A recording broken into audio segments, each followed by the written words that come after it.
swag, it's that new swag, it's that new spaz, I say, new water, new ice, new neck piece, police in the back, they gotta catch me, only met me one time, she wanna sex me, new life, new bitty, and she sexy, new water, new ice, new neck piece, if the police pulling up, they gotta get me, only after could I touch her and she let me, new bitty, new bag, new VV, I'm the nigga with the bag and I ain't trap me, I apply the little pressure, ain't match, I can fly it in the mountains like a Latin, I could never fall in love, I learned my lesson, grandmother still alive, so it's a blessing, if my niggas down bad, I'ma catch 'em, 15 to 1500, who want pressure, 15 to 1500, who want pressure, fatality, my nigga on the beat, get rich and throw my niggas on the beat,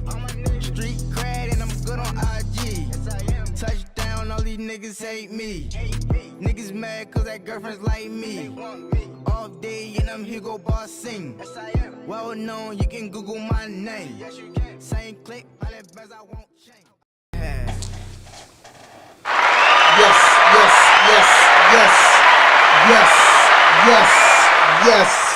Yes, we back in the building with another podcast. What up, podcast? And this is RAWDOPE Podcast, and I'm your host, Han 5000. And man. Just a round of applause, man. And I want to say, before we get started, man, check on your people if they on $7.95. With $6.95 going to $7.95. It's a horrible accident, real bad accident, man. Had traffic held up for an hour, but I'm a little discombobulated. But I got myself back together, man. Mics wasn't right, nothing wasn't right, man. Rail can't find it. You know what I mean? Kenny drowsy, man. But listen, man, I got one of the GOATs in the building, man. When you think about Baltimore, overall, Baltimore, period, as a whole and as a city, like I tell y'all on every show and every episode, I like to always give everybody credit, because for our most biggest success story, it was a yellow brick road created, and that's what a lot of younger people got to know, and older people need to recognize that more. It was a yellow brick road. What I mean by that, it was steps. It was somebody that was trying to get Baltimore on in the 70s. It was somebody that was putting on for the city in the 80s, the 90s, and the 2000s, so on. But this guy right here, man, he has plaques. You know what I mean? He has plaques. The interview bag is ridiculous, but I like to say the commander-in-chief to one of our urban radio station, and one of the radio station that every underground independent artist chase, man. DTLR radio, man. I got FADAM got the juice in the building. What up? Yes. Sound good? Yes, you sound wonderful. Hey, listen, man, I apologize again for my lateness, and then again, and like I said, pray for y'all people, man. But I appreciate you for showing up, man. We just got some cardinal rules on this podcast, and they simple: no fuck shit, no fake shit, no foolishness. Anything you say can and will be used against you on the internet. But I like that. Yeah, but listen, but before we get into it, I just want you to, everybody know who you is, but just a little teeny bit of our audience is outside of the city. So tell us a little bit about yourself, your upbringing, what part of the city you from, and so on. Then we can get into it. FADAM got the juice. DTLR radio. I also work records for all the major labels. Right now I'm stepping into my A&R bag, helping people get placements. I do a lot. You know what I'm saying? I'm like almost like a Draymond Green, just a role player, man. Anything people need, like whatever role somebody need me to play, whatever role somebody need me to play, man, they know to call me up. So that's kind of how I just moved. That's been the key to my longevity and doing this since I stepped on like this music side. Far as coming up, so I rep Baltimore. I'm a New York transplant though. I came here when I was like 9, like on some mellow shit, you know. Came here.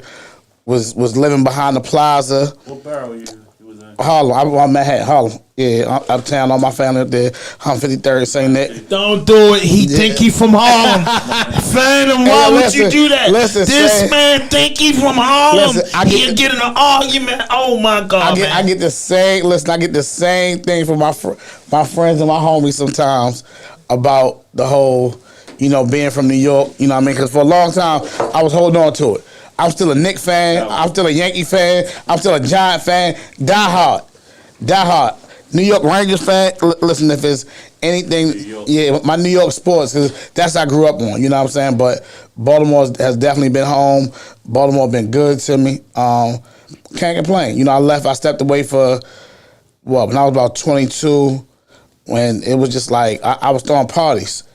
I got my name up here, like really throwing parties. I was always the popular fat guy throwing parties. Always had a lot of girls around.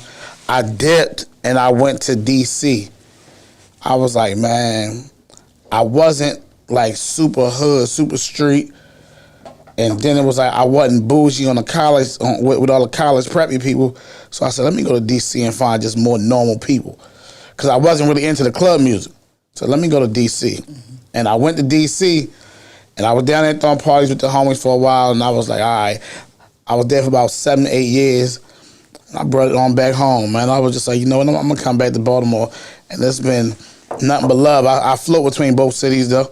And, I just do what I do. I try to make sure I show love and, do my part. What schools you went to out here? I went to Cross Country Elementary, the West Side. I went to Falstaff for like a good 2 weeks, and my mother was like, dead. Then I went to Old Court, Middle in the county, and then I went to Milford. And that was that. Oh, then I went to Coppin. What was your favorite school out of mine? Don't say Coppin. That's we know Coppin lit. Yo, start getting super lit. Coppin was fun, man. I think I had the greatest time of my life at Coppin. Oh, no, I'm lying. I ain't had the greatest time of my life at Coppin. I had a lot of fun at Coppin, though. I will say that. I want to say the greatest time of my life. Greatest time of my life been being a grown man, making money, being out here. This has been the greatest time of my life. But yeah, Coppin was fun. Old Court was cool. Old Court was dope. Me and Trey Songz graduated together. Mm-hmm. People don't know Trey Songz went to Old Court with me. I went to Old Court. For real? I graduated class in 98. Tammy went to Milford with me. Mario went to Milford with me. We got some names out there. Milford was cool. My senior year, I got into too much drama. It was just bad. Might have been Cross Country. I had a ball. Like when I first moved here, after I got into a few fights, because I was from New York, so I'm thinking I'm tough, King Tut. Like, yeah, I'm from New York. Fuck Baltimore, I'm tripping. You get into enough of them fights, you like, damn, man, this is bullshit. So I'm like, oh yeah, nah, I gotta stop this. And I just became cool with everybody. Like, I brought them toys out the house. I was living behind the plaza. I said, yo, I got football. Y'all need a football? Hey, we gonna play catch. We gonna two-hand touch, whatever. And it was up after that, man. I met a lot of good people. So what brought you into like the business? So I was doing the party shit, and it's crazy shit, man. Like I was doing the party shit, and Rico, Mr. Incredible, and Quick, they walked me at the time. One of my best friends till this day, still like my brother, my man Jelani. They walked us into DTLR when it was still a smaller company. Mm-hmm. Mind you, I didn't know really nothing about DTLR because I was still shopping at Changes. Mm-hmm. So they walked us in there and was like, yo, Sean Caesar, you need to work with these guys. Like these guys got the streets on lock. They doing their thing. Mind you, I'm like, all right, bet. I ain't understand what's going on. And then I peeped, like we doing the record pool meetings. Like they really giving like DJs the records and all the label stuff, and I'm just like, yo, this is hard. You know what I mean? So I'm in it, but I'm young, so I don't know what's going on, and I still got my own shit going on, my own parties and all that shit. So I'm kind of like, I ain't really making so DTLR been around since like the end of the 90s? Yep. I ain't know that because I'm a Changes guy too. Yep. So I'm like, damn. Yo, DTLR, they just celebrated 40 years. Damn. Yeah. But not in my diamond. They was there. Yo, they was in my diamond. Down on down near the avenue somewhere. Oh yeah, it was one that joint on the Avenue. They lost that one in the riots. Yeah. What was the original store? The first one. Yo, I think they said. What did they tell me? I feel like, damn, they gonna kill me for this. I feel like it was in Towson, on like Delaney Valley somewhere before the mall was there though. We just did like last year was they 40th year in business. Dang. Yep, well, they 40th year. I remember, so when I came on board, so me and Jelani, they had us doing like all type of shit. Well, they had us doing like street team work. They had us doing like inputting emails. They also had us doing, this is back when you still had CDs in stores. So we used to have to drive to all the stores and drop off the CDs for new release day. So we would do the stores in Baltimore, DC, and Virginia. It'd take us like 2 days because they only had at the time probably maybe 60, 70 stores total. And then I ended up quitting. It was a campaign that they had with Quick had a campaign with Pepsi, and they had us do the street team. Yo, it was hot as shit that summer. They got me hanging up these posters. I never did this shit before because I ain't used to this. I'm used to throwing my own party, making the money. Boom. And they like, yo, where the report? Yo, like, where? I don't know none of this. And like the lady in there, like, she pressing me. We in this conference room, me, her, Sean Caesar, and Jelani. And they going hard, and Jelani not really saying shit. And I'm like blown at him a little bit because he ain't even come with me down there to hang up these posters. I'm on a dolo mission, and I'm like, yo, check this. Before I spoil this relationship, I don't want to say nothing crazy to you people. It's been cool. I'm going to just walk away from this. Like, I'm going to just walk away, and, yo, hopefully later on in life, we can link up, and it'll be all good. But right now, this ain't working. And they was like, yo, you sure you want to do that? I said, yo, I'm sure. They was like, I bet. Man, I walked away. That was that. Years later, my man Rez bring me back in the circle, and it was up. And actually, it wasn't even up right away, though. Like, it was, a nigga had to figure it out. Because I'm big on morals and integrity, right? So, Rez bring me in a circle. He my guy. That's my nigga. That's one of my best friends till today. My brother. I talk to that nigga every day. He bring me back in this circle to be his co-host on his show. At the time, I'm running my IG page on some blog type shit. Like, I'm messy as fuck. Like, I was messy. For real, like, I was on some shade room academic type shit. Right. Nobody really, it's crazy now to see where I'm at, because a lot of people don't even know that it even ever happened with me. Like, I done been cussed out by Tracy kicked me out of one of her shows before. What's up, Tracy Stafford? Straight kicked me out of one of her shows. Like, I mean, I'm backstage with the niggas that put the money up. She see me, get the fuck out. He gotta go. Security looking like, that's Fadam. She like, I don't give a fuck. Get him, walk him out of here. We out at Pier 6. I'm yo, Tracy County. Tracy go hard. And mind you, she don't go for it. Listen, I used to work for Tracy too, so you know what I mean? But now, like, so it's just crazy to see how where my shit go. But like, you know, I'm big on morals and integrity. I was growing up and I'm like, dog, I gotta let some of this messy shit go. But at the time, my page was booming on like the drama. It was booming. The drama going booming. Yeah, the drama was booming. But also, I'm like, I'm in this building, in this company, and I'm not getting no attention and nothing. They know who I am, but they not fucking with me. I gotta figure out how to make this shit work for me. And it took a few years of me just being around, and mind you, like, I'm around, I'm in a building when ain't nobody else in there. I got that right. I see that. Yeah, you know what I mean? Like, so it's like, damn, I gotta figure this shit the fuck out. So, me and Rez go viral June 2018. We interviewed Jay Prince in the middle of the Drake Pusha T beef. Right after he dropped that story of Adidon shit. Jay Prince comes out on a Saturday. Pusha might have dropped that shit on like a Thursday or something. So we get Pusha. We get Jay Prince. Jay Prince come. Me and Rez talking about it prior too. And mind you, like, they didn't send us no videographers. He hollered at y'all to come. Nah, it came through Amir. Shout out my man Amir, big homie. So it came through Amir. Amir holler was just like, yo, Jay Prince doing a book run. I'm gonna send him to y'all, bet. So me and Rez kind of like pregame before the shit. I'm like, yo, we gotta ask this nigga about this Drake shit. So he like, yo, we gotta find a good way to do it. I'm like, let's do it. So sure enough, we interviewing this nigga. I give Rez the look, and then Rez like give me that look like, all right, I'm gonna ask. because it's Red's show, and I ain't trying to take his shit. I'm called. Yeah, you gotta play the role. So Red's asked that nigga the question. That shit, he answered it like, he was like, yo, how you feel about that? How you feel about this Pusha T Drake shit? And he was like, man, I told Drake we not gonna respond. Like, you know what I mean? Like with Pigpen, all that shit he said. Yo, I'm sitting there, I'm like, yes, this nigga responded. It's about to go crazy. Yo, we leave out of that office. I'm trying to get, and mind you, I ain't know how to work none of this shit. I didn't know how to work no board, no sound. All I knew is I come in and sit in front of a mic. I didn't know how to work nothing, my nigga. I'm like, yo, I need the audio. So Ray's like, man, I don't know how to do it. I don't know how to, man, I ain't touching this shit. Like, we gonna get Eddie to send it. Yeah, I'm just like, nigga, what? So in my mind, I'm like, man, fuck this. So I call the nigga Eddie. Eddie, like our engineer. I'm like, yo, Eddie, I need that audio from that Jay Prince interview, like ASAP. Eddie not even answering the phone. I'm texting all that shit. Eddie called me back the next day. I'm on my way to my side bitch house in Richmond at the time. Eddie like, yo, all right, I got on the computer, but I don't see no audio from this interview.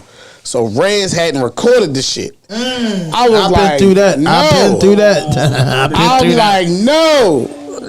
Been through that. So he was like, let me find another way to get it. It's a back way that I can just grab the stream from y'all talking on air to this nigga. I said, bet, do that. He do that shit. He grab it. He send it to me. It's a big ass Google Doc file. I don't know what to do with this shit. And I'm in Richmond trying to get some ass at the time. So it's like, this is crazy. My man Mark Henry, that's my nigga, my producer, my brother, my guy. He hit me. He was like, yo, he did Wale Clappers. He do a bunch of shit for Fab. Like, yeah, Mark a good nigga, dope producer. So the nigga like, he called me. He said, yo, did you ever get that audio from the Jay Prince shit? I said, yeah, I just got it. He was like, for real? I said, yeah. I said, it's in the bio on my fucking IG. The nigga like, this is in the bio. I said, yeah, I just put the link up there. He was like, nigga, what the fuck? I was just like, yeah. He said, nigga, send it to me and I can cut it up for you. I was like, for real, you can do that? He said, yeah. He said, you got some pictures? And it just so happened we had a photographer in there with us, but he was just taking still shots. It was just a nigga Rez had with us that day. So I'm like, bet. I call that nigga. I said, yo, send me them pictures. He sent me the pictures. I send them shit to Mark. Mark clip it up. My nigga, the nigga DJ Flow calls me and he like, yo, I need that audio from the Jay Prince shit. I'm like, yo, I'm waiting for Mark to send it back. He said, yo, we about to go viral, nigga. It's going crazy on Twitter. I was like, bet, say less, nigga. I send that shit to Flo. Flo do what he do with the shit on Twitter. I'm chilling. The nigga say, he called me back like an hour. Nigga say, yo, check your Twitter. It's going nuts. I run out this girl crib. I gotta go. I gotta get back up the road. Cause this shit about to be crazy. It was game 1 of the finals with Golden State and Cleveland. LeBron versus Steph on a Sunday night, my nigga. I'm driving, I stopped in DC at one of the homies' crib. I'm saying I'm gonna watch the game and shit. Told one girl like, yeah, I'm down in DC watching the game with the fellas. Cool.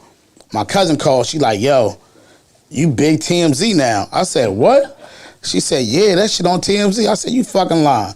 She sent me the link. I said, oh, it's up. And after that, everybody was posting. And after that, I was like, yo, I got to figure out a way in this motherfucking game.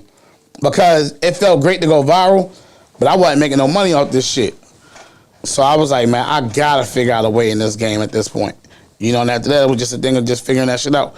Like, you ain't want to go against your morals and integrity. You ain't want to do no fuck shit. You know, you want to you ain't want to do no sucker shit.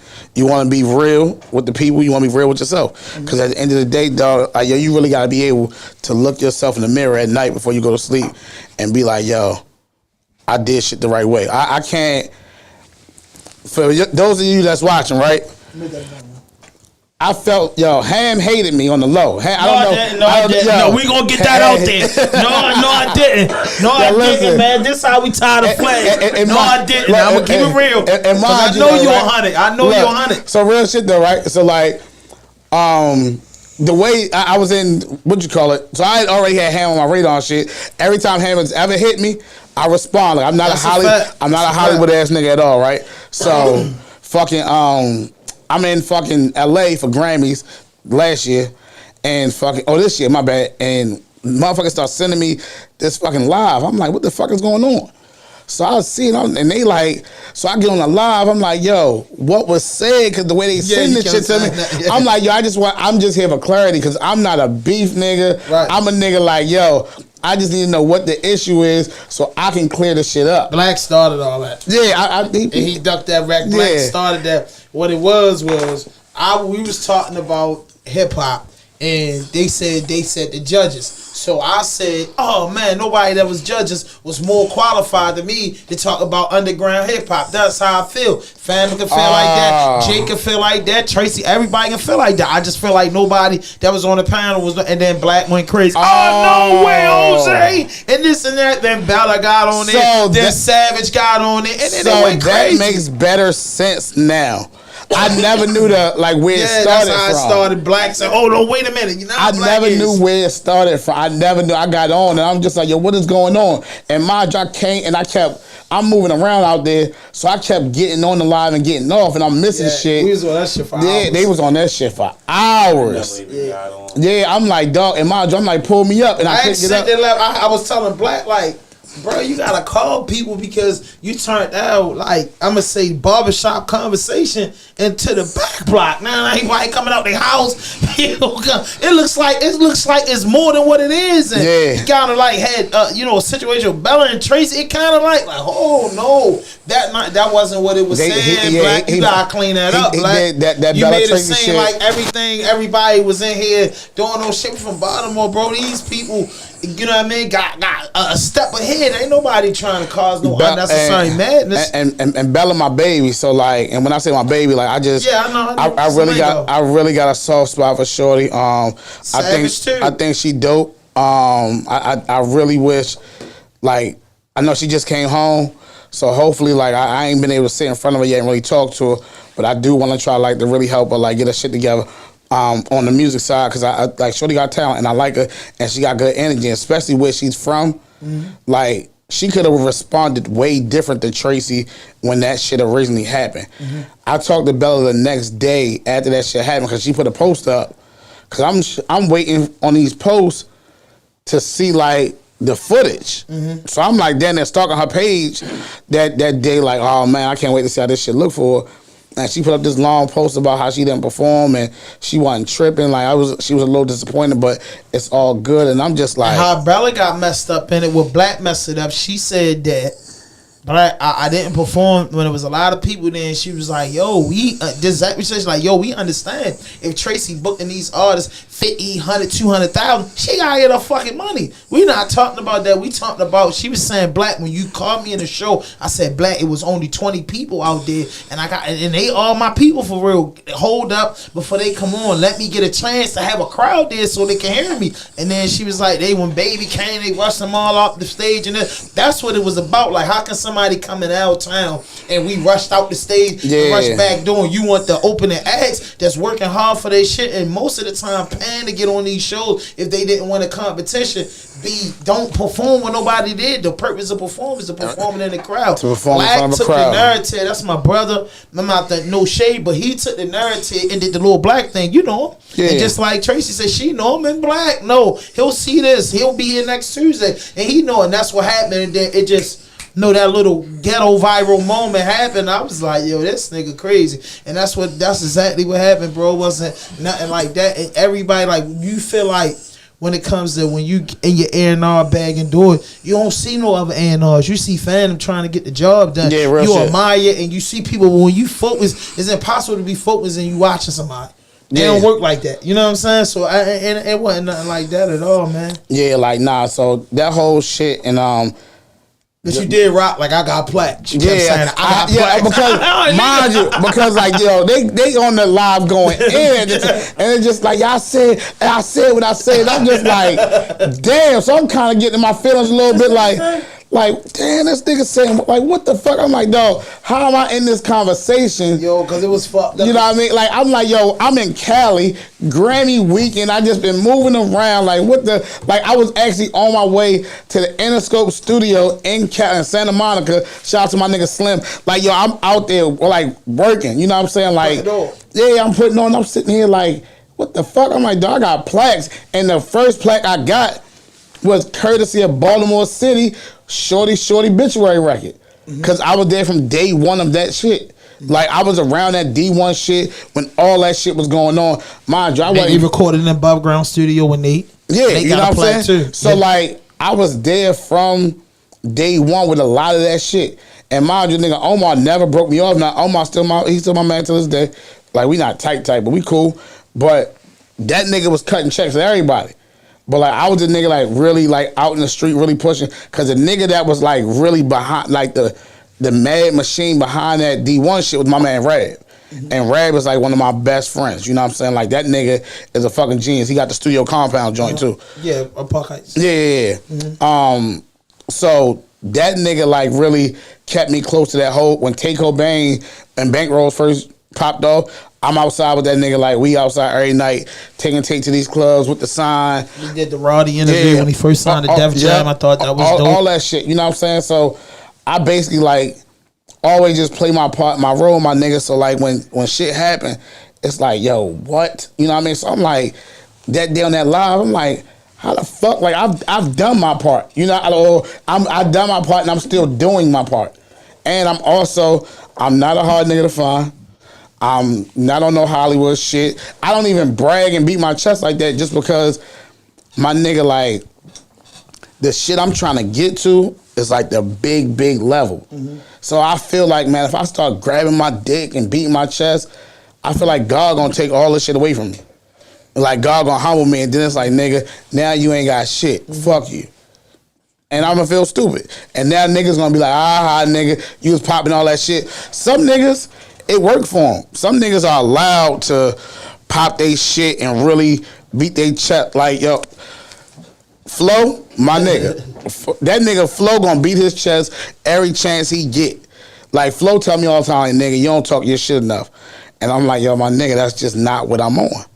You know what I'm saying? Like, it's just, until I can get niggas signed just like that, until I can get niggas placements just like that, until I can help a nigga really, yo, let me tell you how to get your views up just like that. Yo, my nigga, I got a lot of work to do. So what was the hardest part of your come up?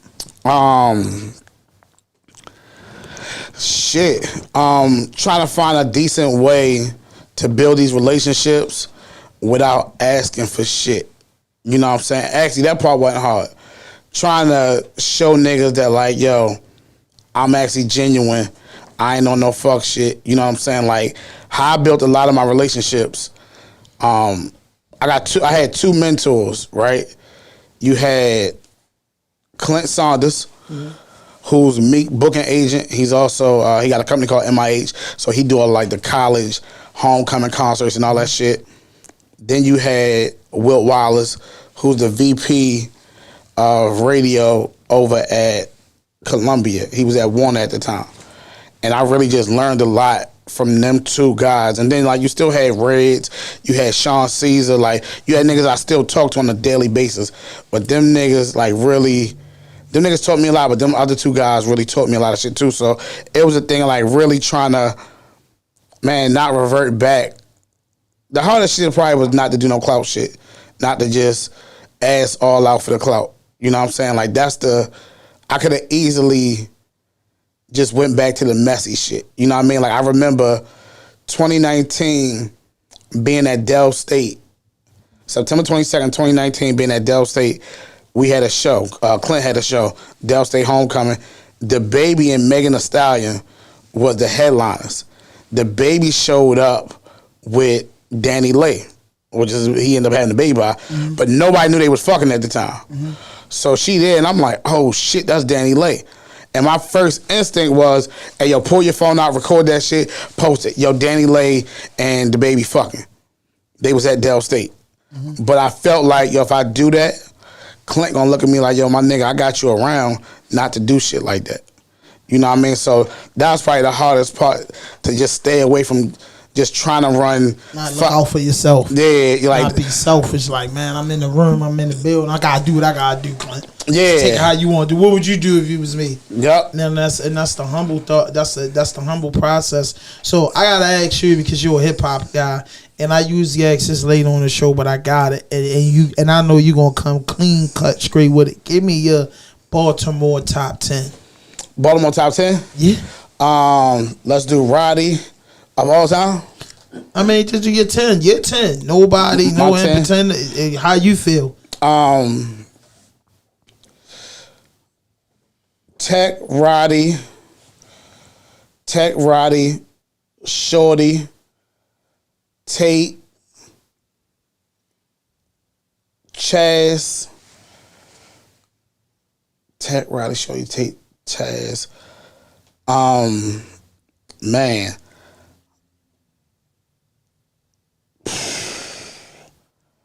It's getting scary. I gotta put Boss Man up there. Yeah, you gotta put. I gotta put Boss Man up. That nigga, he definitely Boss spit, and Boss was like Boss had a hell of a run. I wish his career turned out way different though.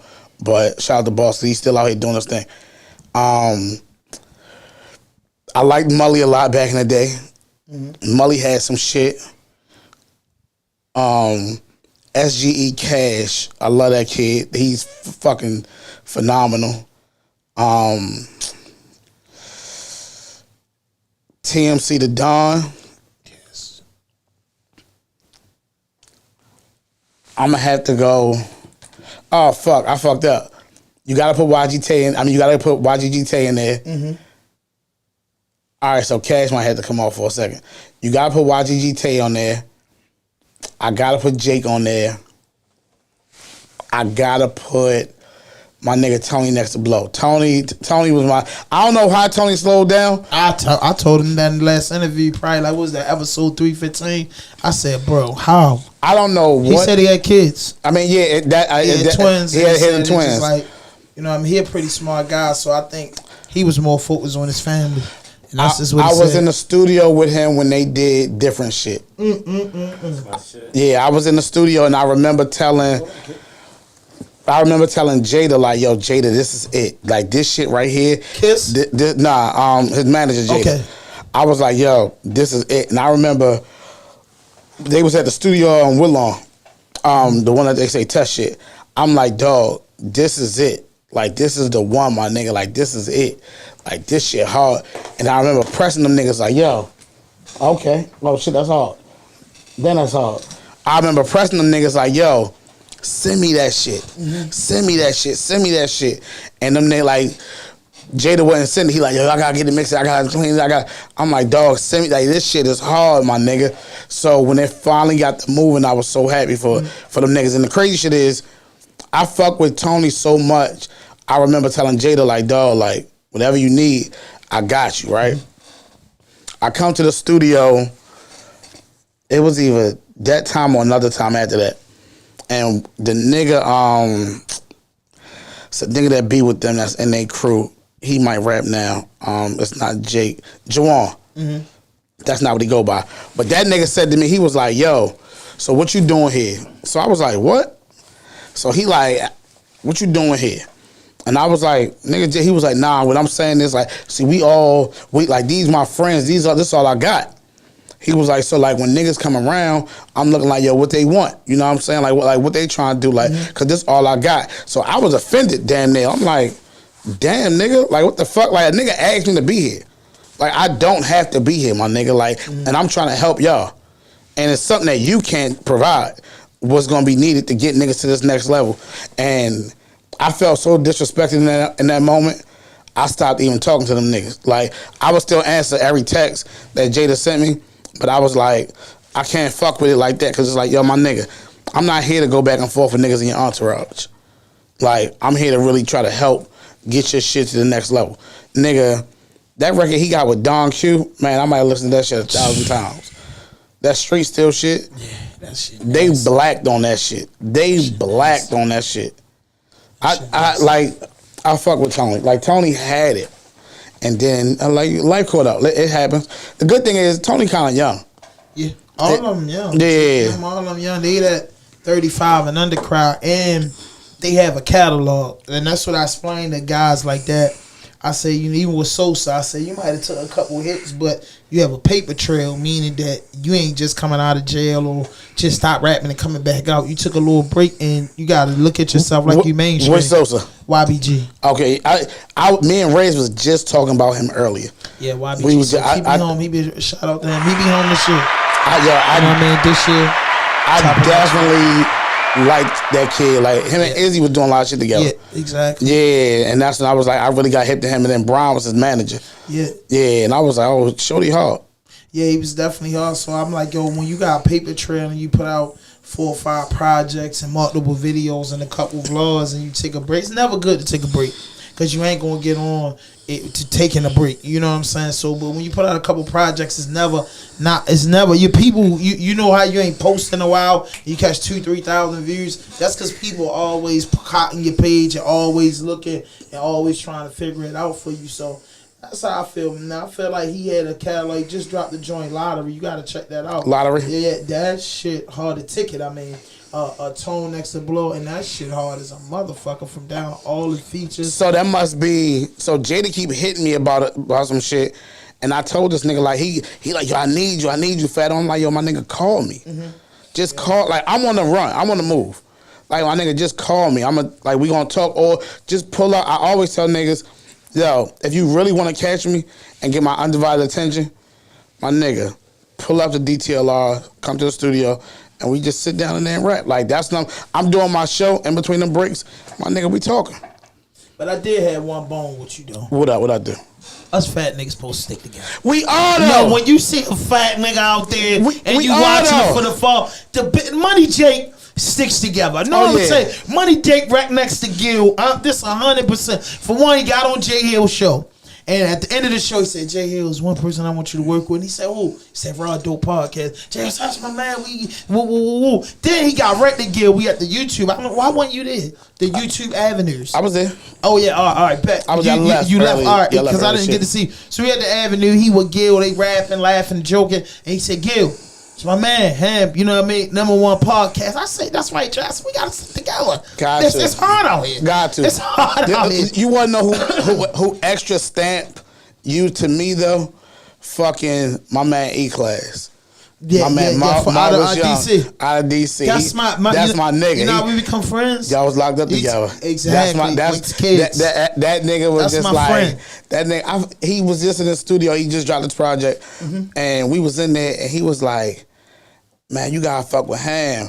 And I was like, "Man, I don't think that nigga hate me." And he was just like, "Nah." He said, "Ain't no way." He said, "Man, I'm gonna get y'all back." And I feel like he might have called you right then and there or something.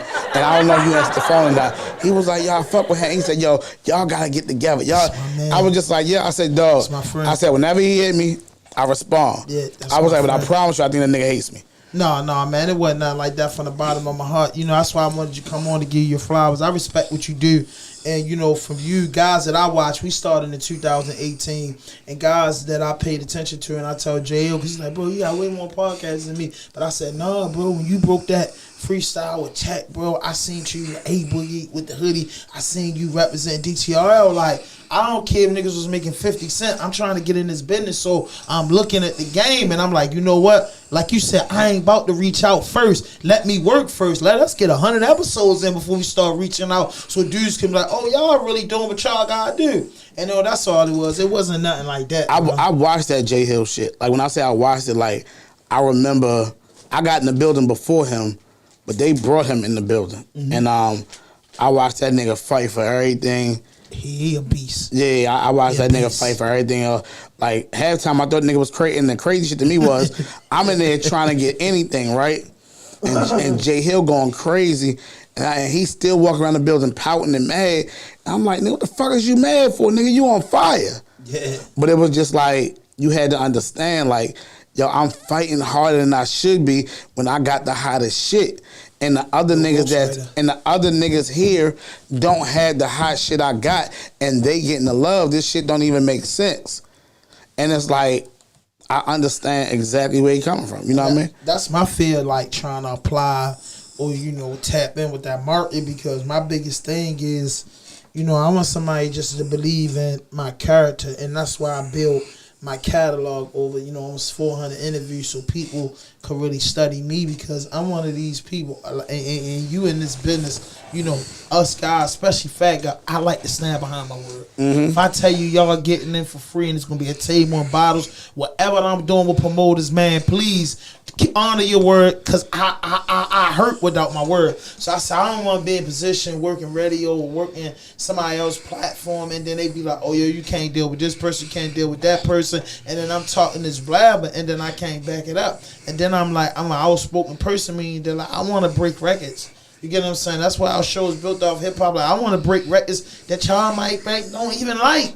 You get what I'm saying? Y'all might not think this is. I built my whole 3,700 subscribers off of underground people. That's next fire. Big thing, I build my platform off of, I chase the first interview, not the 7th, 8th, or 9th one. I want to be the one to say, yo, when I look back, like, oh, damn, yo, FADAM did it. Not many people want to interview FADAM. It was important to me because I got to get FADAM, J Hill. You know what I'm saying? I can scratch it on my list, Raw Lee, because I'm an older guy and I understand Baltimore, and I tell people I want to collaborate all, because I say, bro, you can't say a Tech without saying Jake.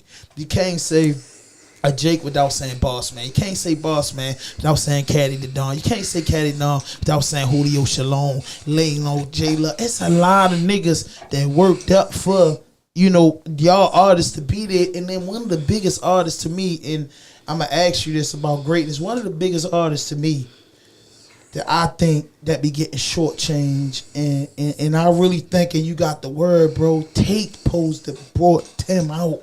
He did that, bro.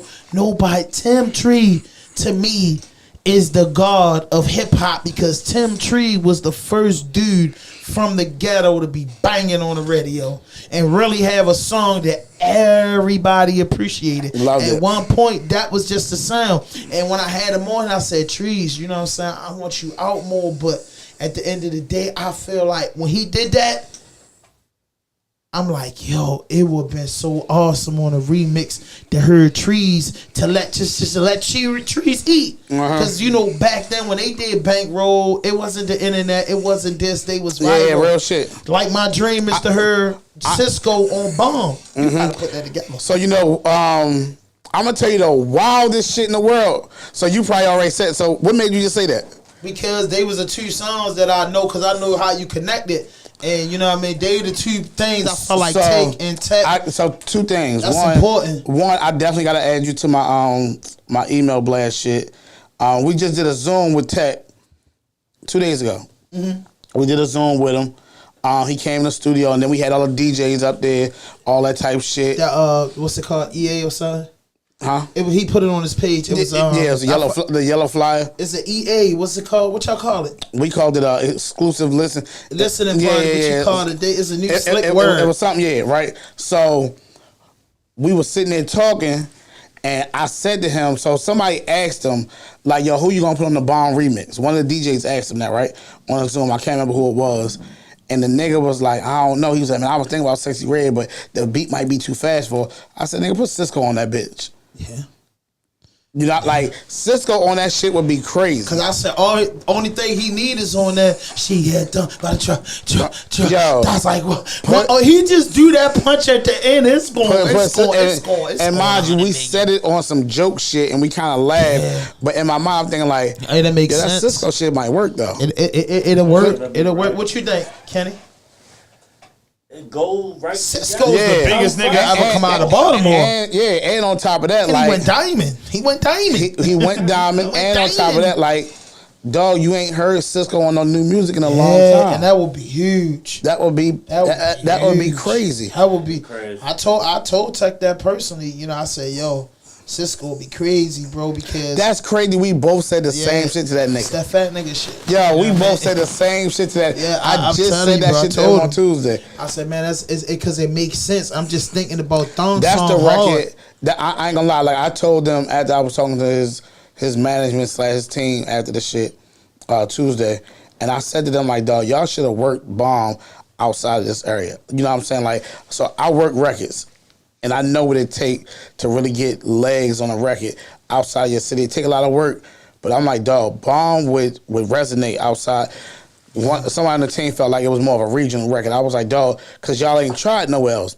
If y'all would have went on a promo I don't tour, know who said the regional thing. I have to hit him and say that's not a regional record. And mind you, like it can't be a regional record with that sample on it. It's not a regional. It's a regional. It's a home record because the concept of the record is a diamond record. That's what the team have to already say. The concept of the whole thing is already diamond, and like he said, when you take it, it's already branded as a Baltimore sound. For one, all you got to do is get out into Minnesota and find that man, and get that man to do that last 8 bars on that, and it's over. I swear, one of my knock on a lot of artists is like they don't really be putting no money behind their music. You know what I'm saying? Like, they don't really be putting the bread to really, like, push this record forward. And when I say put the bread up, I'm saying, like, really spend some money on studying your algorithm. Like, hire somebody, like, and because all these niggas be thinking everybody trying to get over on them. So they won't spend no money. They just keep posting online and just let it do what it do. But and mind you, I send records out. So, like, mind you, I charge, but I only charge niggas out of state. I don't charge in-state motherfuckers. That's a I don't charge nobody from Baltimore. I've never taken money from anybody from Baltimore to send their record out to DJs. I got a DJ blast like somewhere, it's like between 1,200 to 1,300 DJs, programmers, and influencers on that shit. You know what I'm saying? Like, and I charge. Labels hit me. They send the money, like, for me to send this shit out, right? So it's like, dog, I'll send your shit for free. Like, if it's up to par, like, yo, I don't mind shipping your shit out. Like, if you putting some energy behind it, but now you gotta go hit the road. I'm gonna tell you about some niggas that's on it. Like, niggas know me out of town. So if you go to Atlanta and you pull up on Ferrari Simmons, you pull up on DJ Iceberg, you pull up on Lil Bankhead, it's a lot of niggas you pull up on, you be like, yo, Fadam sent my record to you. Them niggas gonna show you love and be like, yo, where it's at? They gonna pull their email up and boom. Yo, go, bro. You know what I'm saying? Just a round of applause for that. I wanted to do. And then listen, man, if you're looking at this right now, hit that notification button, hit that subscribe button, drop a like, leave a comment, and coming soon, man, is something that I can't say it, but people that come on here, I want them to leave with something. But what you work in records, because I like what you do, man. I respect what you do, and it's like I say with Black. If you ever pay attention, me and Black argue about everything, but you know what I'm saying. It's just one of them things. Like, bro, I respect you. You get what I'm saying? Shit. Because I was in jail and Black was on the radio. I used to wait for him. I will be lying to you and tell you I was in prison waiting for the Hooligan Express. We was up Hagerstown for so long. When we got to the Jessup region of the prison, the Herd 92 crew was a dream come true. The Herd of Mix, the Big Fat Morning Show, all that shit. You get what I'm saying? And then when I learned about DTLR radio through that no ghostwriter shit, bro. That no ghostwriter shit, and was hard. Then I started saying you like advocate, like you really like the face of that. Like you really the big man in charge of that, because you really the face of. Because I don't know nobody outside of you and Jay Hill that work with that company. Yeah, and the crazy shit is, I recently been saying it, right? Because I normally don't speak like that, but I've recently been saying it. I said it. We was in, and I'm gonna tell you why I said it too. It's the craziest reason why I said it. They took my discount away recently, right? And it wasn't mine. I'm not an actual employee. I'm a vendor for DTLR, right? Everybody that works on the radio side with vendors. They got a bunch of other vendors. But anyway, we all had employee numbers. What that means? What so you're a 1099. So you're not an actual... Yeah, you're a contract worker. Okay. So, mind you, they I found out Thanksgiving. I went in there. I'm about to get fresh for Thanksgiving. About to have dinner with my girl and her family and all that. I go in there. They're like, yo, your number don't work. I'm like, my number don't work. What the fuck, my number don't work? Like, try that shit again. It was like, yo, it's not coming up, Fad. I'm like, the fuck is going on? So the girl was like, you can use mine. It's cool. I use her shit. I go in the office afterwards, like, yo, my discount don't work? It was, oh, yeah, they took them away. What the fuck? Who the fuck was gonna tell? Like, how I find out like that? So cool. So we in Chicago last month sometime for Air Max Day. This was March 20-something. Yeah. We're in Chicago, and I'm out there, and I'm like, yo, this crazy. I don't have a discount, And I'm like the face of this radio shit. Yeah. I'm like the face of this shit, and I don't have a discount. This is nuts. And my boss, she looked at me and screwed her face up like, what? Like, oh, you are really feeling yourself. And I'm like, yo, it's not me feeling myself, but it's like, dog, I'm like the face of this shit. I get fired. Yeah, like you know. yeah, that's what I'm saying. I see Kenny. See Black try to tell me what I do. I get fired because that don't make sense. And I'm a big Jay-Z fan, and it brings me to say that, like, yo, it's like we only, like, it's like, hold up, it gotta be ours at some point, and that's what we do so hard. Like, bro, we gotta have something that's ours. Like, I don't want to work. I'm like you said, bro, I want to up the level. I want to lock in, but it's like, at what cost? Because when you lock in, that can also destroy you. You get what I'm saying? When you independent and been doing your own thing for a while, you jump on the boat, that might destroy you. Man, I got a question. Do you think he would fit in that DTLR?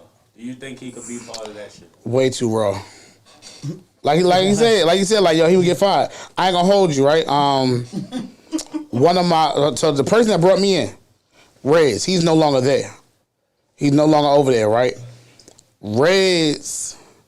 Yeah, DJ? Yeah, he DJ. Yeah, yep. So he DJs on. I just posted him today. He said that too. Yeah, he said that too. Yeah. So he got a show in Philly, do Violator Radio, and then he's on WPGC 95.5 in DC 7 days a week, right? That's the goal. And matter of fact, and he got Movies tonight. He got Movies every Thursday. That's like, that shit been going on forever, like 9, 10 years, some crazy shit like that, right? And he's been a Thursday night DJ there, right? So Rez had a little issue over there, and Rez is real like you, and Rez also So like we from the same neighborhood. Ricetown Road. Bet, there you go. He from Garden Drive and Ricetown. Right. So That's the guy. Rez kind of like wasn't going for, you know what I'm saying, and he had to, you know, Part ways, part ways, you know what I'm saying? Like, had to step away from that shit, you know what I'm saying? And for me, it was tough being there like that, because it was like, damn, like, this is... Now, mind you, by then, I had my own show and my own motion by then, but it was like, damn, this the nigga that brought me in. Yeah. You know what I'm saying? Like, I was stuck in a fucked up position. Because, like, dog, I want to go in here and wild out for my nigga, but also it's like, I'm trying to get somewhere, and I'm getting a check. And mind you, I got this crib, I got this car note. It's like I got life. So it's like, yo, what the fuck do you do? You know what I mean? So it's like, yo, I gotta eat this shit for a minute, and you know what I'm saying? Like, my man good, like that's still my nigga. Like, we going. Ain't shit gonna change on his end, but it was kind of like, damn, I gotta figure out how to navigate through this. That's one of the hardest parts about this game. Like, really, you gotta play the game. Like, you gotta know when to bite your tongue. You know what I'm saying? Like, you gotta know when some shit. I just said some shit yesterday or the day before on Instagram and Twitter, and my niggas at the labels called me, and I was just like, yo, I'm not trying to hear that. Like, I'm being authentic. I fuck with what's my girl name? Scarlett. I'm a big fan. Scarlett. I'm a big fan. I fuck with Scarlett, right? I want her. Not to cut you off. You get back to her. But I told Savage I would love to hear y'all two on the song. Yo, I fuck with Scarlett, right? Fucking Scarlett. They just put some song out for her the other day. It's a remake of Jenny on the Block. This shit sounds horrible. And I tweeted and I commented, and I'm just like, yo, free Scarlett. And I was like, yo, get these old niggas the fuck away from her. Cause y'all are playing, like, y'all are doing this bullshit that ain't working. And it's fucked up that y'all playing with this girl like this. From the block? Like, how No, I think I heard that. Like, how do it work? It was a freestyle, right? It was some bull. Yeah, It was a they tried to redo Jenny from the Block, and it was horrible. Mind you, they don't put out a whole lot with the girl. So like, and it's not like she this sex appeal magnet. It's not like Scarlett kind of like weird a little bit, but she's a fucking sweetheart. She like Scarlett is a sweetheart. Sexy. Oh no, I mean, a motherfucker. I would definitely smash, but like she's not everybody's cup of tea. You know what I'm saying? So it's not like she walking around. They made her a little more sexy. I think New York girls, because I lived in New York for a while and New Jersey. I think you gotta be like, you know, at one time they thought only New Yorkers can handle New York girls, but it's not true. I just think it's just a little aggressiveness because I watch her and I told T, like, I'm like, yo, y'all remind me a lot of each other. You don't think so? Oh, T Savage? Yeah. So I wanted them on the record. Cause like T my babe, damn, how I leave T fucking Savage out that. Now I'm gonna get list. to the females too. I'm celebrating the males. Yeah, I bet. So I wanted them on the record. Cause I work close with T. I really wanted them on the record together. I wanted her. I wanted Connie Diamond. It was a few people I wanted, but Scarlett, like I fuck with Scarlett. You know what I'm saying? Like me and her, we had a great interview. She did, the crazy shit was she interviewed with everyone. They come through, do the interview run. She walked through and she did an interview with everybody. So she did me, she did Quick and them, she did this person, that person. She only posted the clip from my shit. Cause like, we had a real conversation. Mm-hmm. Like when I do my shit, like I be having real conversations with motherfuckers. Like we sitting there, we just chopping it up. I'm gonna ask you some questions. Don't make people feel uncomfortable. Yeah, like I make people feel super comfortable. You know what I'm saying? So that's why people be fucking with me. Yeah, and they be fucking with me beyond that interview. So that's where you see me being invited into these other rooms because it's like, yo, we want Fadam to pull up. Or Fadam, like, where you at? Come down here, we doing X, Y, and Z. So like, I fuck with Scarlett, but I'm like, yo, y'all playing with her. Like the Blick record she had was good. I like that no statement shit. That no statement shit. That's what I was ready to say. Come on. That no statement shit. Come on, that no statement shit was Come hard. on, yo. Come on, it was bro. like, dog, stop playing with my... Is that got a plaque yet? Nah, not yet. I don't even know if it's close. Wow. I don't even know if it's close. But that record was hard. That record was hard, but I don't know if it's close. But like, I like so Shorty a lot. YouTube and Twitter and Facebook, all that shit don't play a part in the record sales? Yeah, it do. But it's like every part plays a different part. Okay, like, fine. I know you don't smoke weed. Nah, I'm good. Yeah, no, but I'm just saying. I'm a hooping nigga. Yeah, because I see we got you in here putting you together. Oh yeah, I'm good. A stoner. But yeah, so like, I fuck with Scarlett, but they put that shit out and it's like, yo, it's already hard enough for that girl, and y'all playing with her. Yeah. And like, I hit somebody, I was like, dog, like, who the fuck? They was like, that's Swiss. I'm like, yo, get these niggas away from her. Like when she first came out with that, I'm from New York shit. Yeah. And it's like you got fucking her next to Busta Rhymes and Jada Kiss and Swiss and all. They're legends, yo. I get it, but like, yo, y'all niggas are over here. Yeah. Like, let this young lady have her path and put her with the people that's on the path. Y'all all surrounding her, so she wasn't around her demo. I'm like, y'all trying to give her whatever fans y'all got and had. That shit. It's not gonna work like that for her. And I did not like. I did not like the way they was working that girl, but and the crazy shit is Mona Scott Young, her manager. You know what I'm saying? Like it's crazy. Like if y'all go look up that shit they dropped for her yesterday, everybody was like, "What the fuck is this?" And I was like, "Yo, get them old niggas away." And I'm not the nigga that say get old niggas away and fuck the old niggas. I'm not that guy. Uh-huh. But it's like, yo, this is crazy. Like a lot of these samples, y'all, like everybody saying flip, it's because it's a lot of older people and they still living in the past. Still living in the fucking past, and they getting their friends checks. Yeah. I'ma sample your record to get you a check, and then we gonna bust that down. Yeah, I don't think it makes sense. You know what I mean? If she gonna do something, nigga, she need to do something like Poor George. You know what I mean? Kiss the girls and, you know what I mean? Like, give us something that makes sense. Jenny from the block was like, come on. Yeah, she did that. There's somebody else right there. She did, I don't know who, yeah, man. She did that, I like that. That's what she was with Herb Gotti in them, right? Jenny from the block? Yeah. It was hard and she had Style and Jade on it, right? Yeah, that was that right. Yeah, you know what I'm saying? It was a hard record for her. Like, I could see if they did a Latino artist with that, but Starlet, I feel like a lot of labels don't leave artists alone. That record was for that, you know what I mean? Yeah. Like, that wasn't for, she ain't had a right fit on. I'm like, dog, why y'all playing with this girl like this? Yeah. Overall, so what you think it's going to take for us, Baltimore City? And let me get to this question. Do you think us being from Baltimore take us being a part of the DMV for granted? Us being from Baltimore, dude, we take being a part of DMV for granted. Yeah. Nah, so Baltimore don't want to be mixed up in that DMV shit.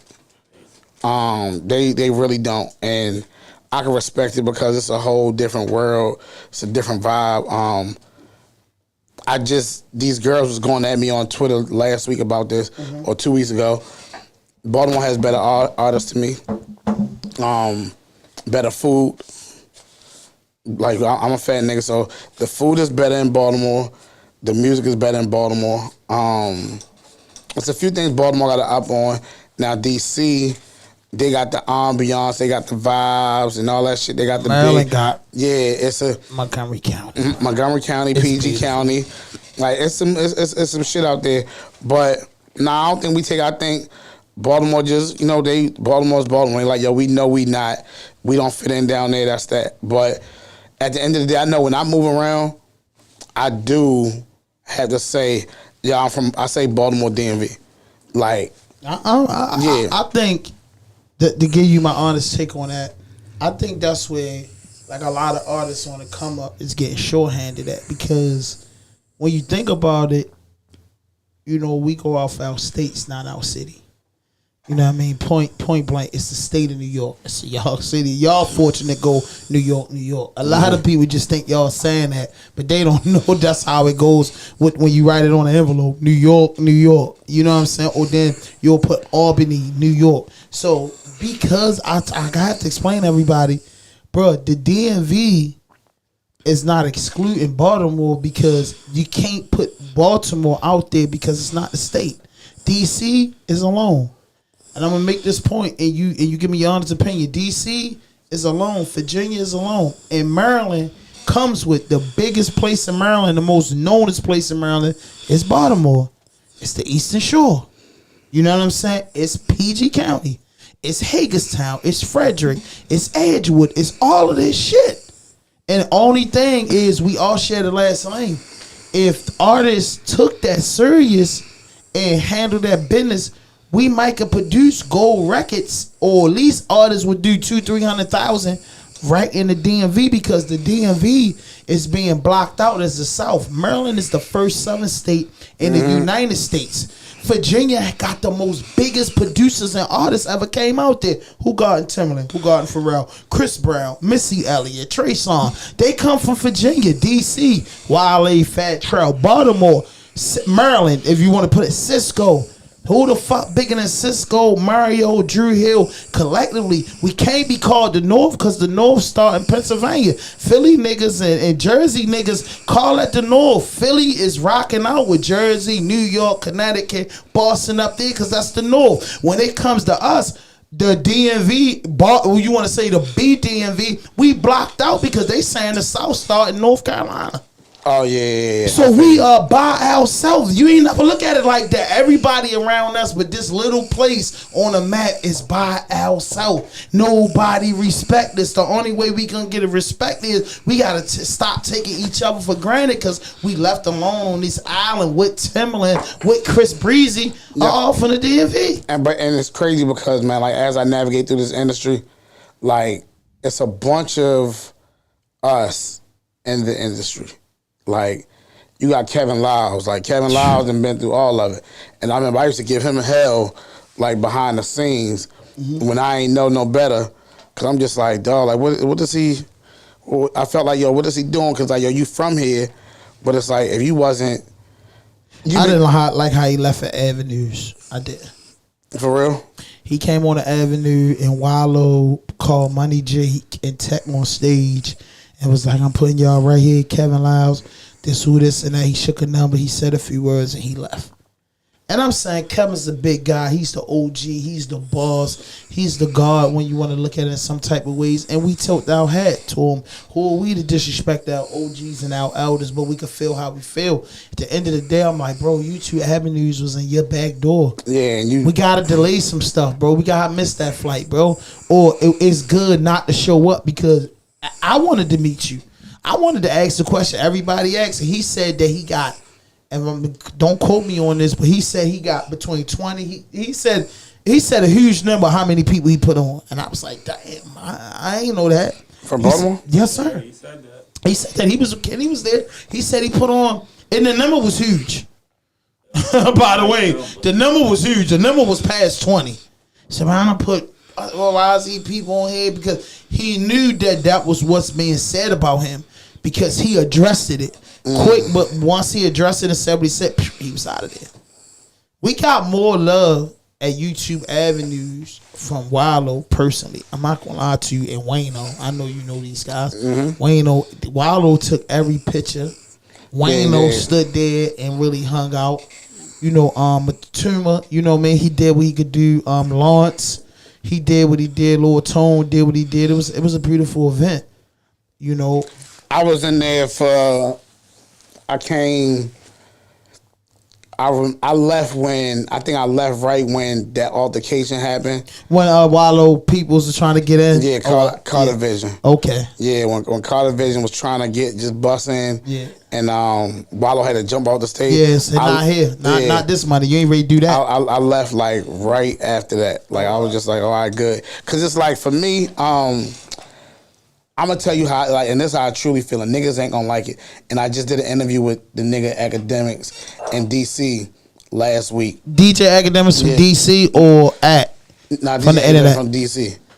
Well, he from Baltimore.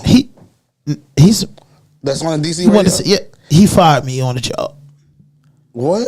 Academics. DJ Academics from DC radio guy, short, dark skin guy, skinny guy. He fired me? Yeah, from a job. I got a job when I got out on bail. And I just needed a job because I was on the highest bit right before I caught my last bit. And he fired me from a job. I can't wait to interview him. Look, hook that up. Do? I gotta tell you off air. Damn.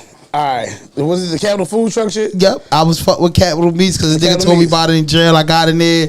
And from my understanding, it's crazy because of what I became today and who he was who he is yesterday. And I am who I am today.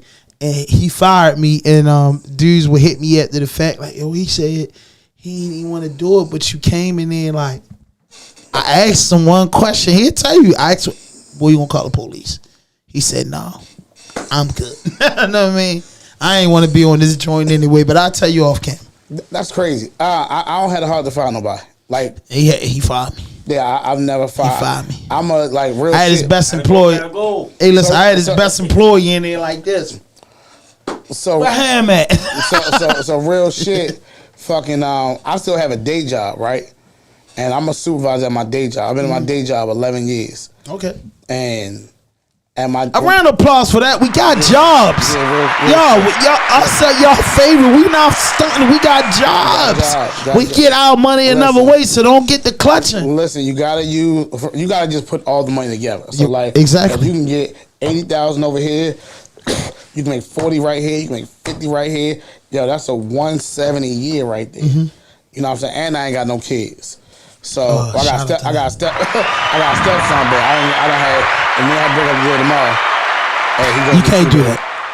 Do you love her? You can't do that. No. Nah, that's my little. That's your little man. Don't do that. Don't do that. I love that little ain't small kid. But nah, so like, I definitely have never fired anybody. Like I just can't. Yo, motherfuckers need their job. It was like, he fired me, bro. He fired me. And you asked him because I know you gonna call him because you gonna say, "I said you fired." Sometimes he walked. No, I didn't really deserve it, Kenny. I mean, y'all want to know what happened? I don't care. I ain't into that. I sold some smack on y'all. Like I did. Plan was crazy. I'm out on $150,000 bail. I'm in jail. My girl, she mad at me. I'm on parole. It's the end of the road for me. I know I'm going to prison. So somebody told me about a job. I was locked up for like 7 days to about 5 days before we came up with the money. No, I'm lying. I was locked up for 45 days. I didn't have a bail when they finally gave me a bail. So I was just locked up a total of 48 days. I got the bail. As soon as I got the bail on like the 45th day, I bailed out in 72 hours. I got the job at Capital Media. It was cool. So I thought, like a stupid, ignorant brother that I was many years ago, I said, man, shit, I get the job. And then, man, I was minding my business. You don't ask me. You don't ask a fucking recovering drug dealer for drugs. I'm a recovering drug dealer. He asked me for the drugs, and I saw the vision. If I can make $500 on the job every day, That's the life. If I can bring in extra 2,000-3,000, Kenny on the job. My girl don't know I'm hustling. The police can't knock me off. Man, that boy, Phantom, I gave that boy something he never had. He was running around here talking about where Ham at. And I just started. I was only there for like 3 weeks. I just started. So they're like, why are you waiting for Ham? And he's sweating bullets. He going crazy. He got me knocked off. It's nothing I did. He's ill trying to get out. He wasn't ill. He was high. He could not. He didn't want that high to go down because he's snuffing something he never had. So academics called me in the office, and he was like, "Yo, he lied to me though." You know what I'm saying? He was like, "Man, I seen you on camera. You didn't see me on camera because I'm not an idiot. I've been a criminal back then since I was 10 years old." So I said, man, my first arrest was when I was 11. So you ain't see me on no camera in Capitol Meeks committing no type of felony. And I'm out on bail. And I'm on parole and probation. That's what you didn't see. But what you did see is the reaction of your boy, your best employee, your top salesman. He gone crazy. You get him saying he's laying around looking for me. You get him saying after 11 o'clock at night, because you go out on Capitol Meeks truck, 12 o'clock, you might not get back to 12 at night. For real? Yeah, because the white boy used to drop freezers. So he went out at 12, he was done at 7. We was on our way back, we get there about 10. He hanging around. He don't want to go nowhere. Nothing nobody else got. He's not interested in it. Man, he get back, I get there, fuck, man. He wanted me on their truck now. You got to get on our truck. Guys were out late. They watching on the camera. You know, we go outside, whatever. Next day I come in. It would hurt me because it was a white boy. At the end of the day, bro, you know I ain't do nothing. I gave the white boy what he wanted. I ain't doing on the job. You ain't see me do this, but he like, yeah, such and such and such. Got you on camera, man. We couldn't do it. I just asked him one question. I'm out on bail. I'm on parole and probation. Yo, you gonna call the police? I don't care about that. Now, wait a minute, Kenny. You gonna report this to the police department? He said, nah. I shook his hand. He tell you, I shook his hand. Good looking boy. I'm out of here. I didn't want to work anyway, but I was doing it for that reason. He fired me, but he told me he's a radio personnel. I was still trying to rap back then, and I met Yellow Gone Wild. You know Yellow? I don't know if you heard of the artist Yellow. He down the line. He signed to a label called Ugly Money. He got the joint. My mama said my daddy was a gunslinger. And he got yellow hair? It's his name, Yellow Gone Wild. I met him here, but he moved to Atlanta. His career taking off. So that's how I met academics, and we used to always talk about the radio station. He was telling me about mixtapes and stuff. He's a cool guy. I'm just talking about, I don't mix business with prison, man. The boss of the job, he had to do what works for him in the position that he was in. It's no harsh feelings, but he fired me because that white boy was high as a motherfucker. I had that smack on the job, and that was over 10 years ago, y'all. But I'm just saying that's just what it was. Now, what the fuck? So how did we even get to academic? Oh, I just was on this nigga podcast last week. I mean his radio show, and I said to him like, "Yo, my outside different." You know what I'm saying? Like I don't be outside as much, and I've done my time outside in Baltimore. I have done my time throwing parties, just popping out, being out 7-8 days a week, all that shit. I done driving up and down the highway, driving all around the city. Mm-hmm. Like I've done my time of that shit, right? I was like, I'm really to the point now where it's like, dog, it costs to get me outside, or it really gotta be worth it to me. Like, it gotta be somebody that I need to get FaceTime with. Fuck the internet shit. I need to see you in person. You know what I mean? Like, we need to talk, have a discussion. We need to meet, whatever, like that. Like, that's what I'm kind of on right now. So it's like, man, I can't, like, outside. So the YouTube shit, I'm a shark surrounded by fish. Or is that the wrong term? Not a fish surrounded by sharks. Whereas though, niggas know what I do. Mm-hmm. Niggas know who I am. It's a room full of fucking rappers. Mm-hmm. Everybody wants an interview. Everybody wants to go to a label. Everybody wants everything. And nobody got no real money. So it's like, fuck. Realistically, yo, I can't help everybody. If I'm being real. Like, I can't help it. It's impossible. Yo, I would love to. But I can't help everybody. And the word fail exists for a reason. Somebody's going to fail at this shit. Like, it's not made for everybody to win. Yeah. You know what I mean? Unfortunately. So it's like, I went to the YouTube shit to kind of pop up, say what's up, talk to Brittany, talk to Tuma. Saw everybody I need to see. and I got the fuck out of it. You know what I'm saying? Like, it was the thing is, I felt like, yo, the moment I'm looking around the room, and I'm like, this nigga been in my DM, they been in my DM, they been in my DM. And everybody's speaking, it's all love, we taking pictures. And I was like, yeah, let me get the fuck out of here before this shit break to like, yo, we on break, y'all got time to just network, go to the room. And then a bunch of people come to me, yo, can I get an interview? Yo, can you, I can't do that. That's definitely how it was, though. That's definitely what they set you up for. Yeah, yo. Break, and everybody came in. You dropped all the grass, boy. You know what I mean? They said break, and everybody come in, and that's what it was. I got to meet Brittany. I got to meet Terma and them, but it just, it was good. It was good. Rachel, like, yo, mind you, like, I knew what that shit was going to be. And when I'm in them settings, like, I know what they're going to be. So I'm the nigga that you going to see me there for a hot second, and you gonna see me disappear. You saw me, or I saw you. I don't know if you even fucking saw me at the Davies show at fucking Prophet. I documented that. Autobar. Yeah. We was there. I didn't even know you was in there. Exactly. I seen you. Oh, I didn't know. Yeah, I don't even know you was in there. I was with East. I was with East and them. Mind you, I knew he had a show. My man was one of my man part of his team. He was like, "Yo, meet us at some shit called Eyeball," because they had the meet and greet early. I'm like, I'm not coming all the way to Middle River. And they was like, "Yo, we going to some spot Eyeball." I said, "Cool, I'll meet y'all niggas at Eyeball." We go to Eyeball. We downstairs chilling, eating, cool. And then it's like, "Cool, we gonna go to the spot that's up the street." Cool, we go to the spot. I walk in there. As soon as I walk in, like, I see Lil Chrissy. Shout out to Lil Chrissy. Shout out to Chrissy. She's there with some other nigga. I don't know who he was, but he knew me. Some other nigga knew me. And mind you, a lot of these people are on Instagram, and if I'm not paying attention to you, and even if you can't, I don't know who you are. Mm-hmm.